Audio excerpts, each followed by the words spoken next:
We have come back to fill you in on the latest news and information that you want and need to know. That's right, we have 4 news stories only on the best channel on your TV. Make sure you check out many of our social media sites. Now let's go back to Olivia with her story on the Korean H-bomb. North Korea claimed to have reached the next level of nuclear might, the explosion of a hydrogen bomb. North Korea set the bomb and it affected the border of China, setting off a 5.1 scaled earthquake. This was the country's 4th nuclear test since 2006, but the first one to involve a hydrogen weapon. An announcer on television said the perfectly successful test had brought the country's nuclear might to the next level. Bombs release far more destructive power than any other. If North Korea's claims are true, then the country would have joined the ranks for the world's thermonuclear power.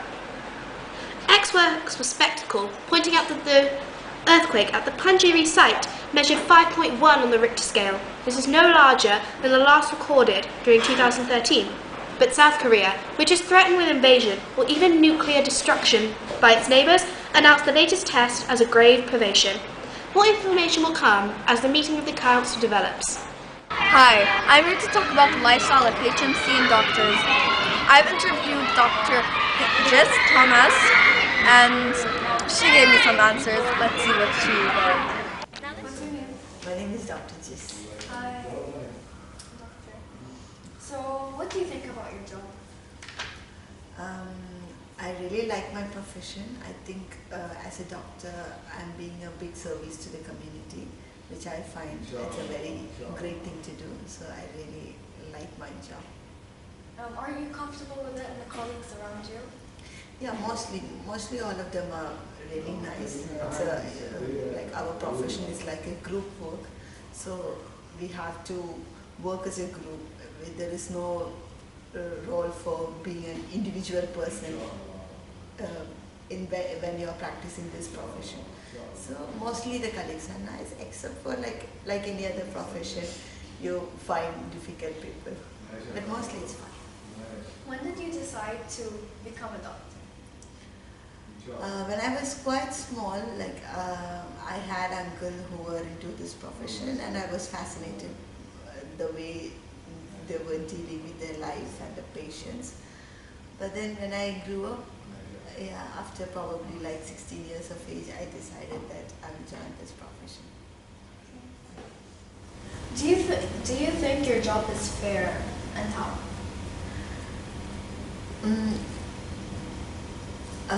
I think it's mostly fair because I'm a junior doctor, so I'm expected to spend most of my time working so that I gain enough experience so that I can practice individually in the future. So my working hours are tight. Like I have to work mostly every day on daily basis, and even the weekends also I'm expected to work.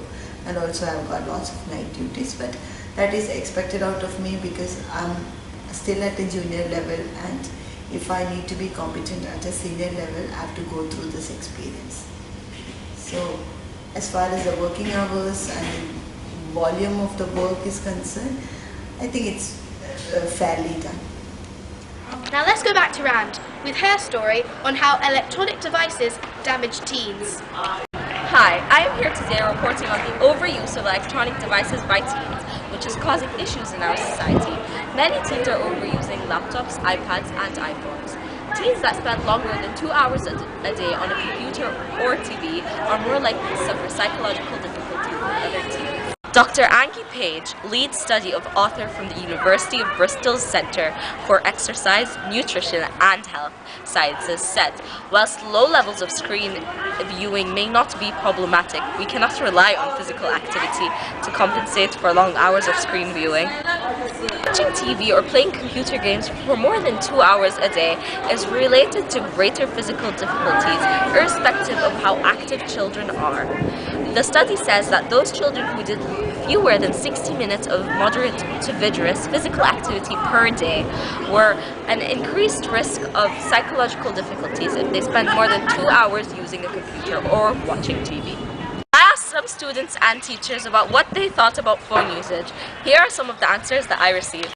Do you feel addicted to your phone, and can you give it up for one day? I do feel that I'm quite addicted, not like some other people, but I probably would not give it up for a day. I use it a lot at home, mostly. At school I use it any chance I get, like in English now, and after school I usually use it to call my parents. Oh, I see. Thank you. That was a good answer. How many hours do you spend on your phone a day, and are the hours useful? Well, most of the time it's just to contact my parents when I have after school, or they have to pick me up, or we have to arrange drivers. But I also I use my phone a lot for homework. I do. Do you have a phone? Now you're such a liar! Right here. Now? Yes, I have a phone. I have a phone. Yes. Cell phone addiction is so real that teens are going to rehab for it. Call it dependency or call it a full-blown addiction. The way we are using smartphones and iPhones is taking a serious psychological toll.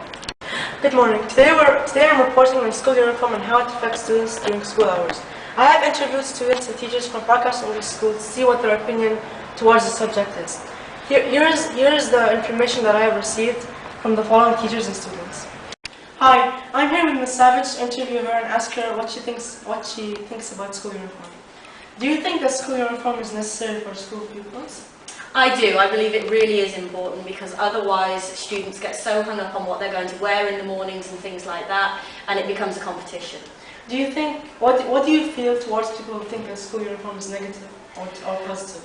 I can understand the point of view that school uniform is negative, but as a teacher we see it every day, and I've worked in schools where school uniforms haven't been necessary and seen the consequences of that.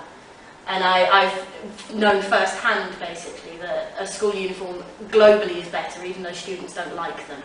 So you're saying that it makes the safety more for students and teachers? And not safety, it takes away a pressure. You know, it takes away the pressure to be fashionable and things like that, which students get enough of outside of school. And particularly at your age, everybody's fashion is very individual. And for people with more individual fashion sense, coming to school as a complete individual can often lead them open to bullying and ridicule from other students. So school uniform prevents that from happening. Okay. Khalas? Do you think school uniforms creates a desirable feeling of belonging for the students? Overall, I believe that students who agree with the school uniforms and the school's policy will be able to express themselves more freely and enjoy the school without being bullied and traumatized. Thank you for tuning in to Now News. Make sure you come back next week for more news stories. Bye!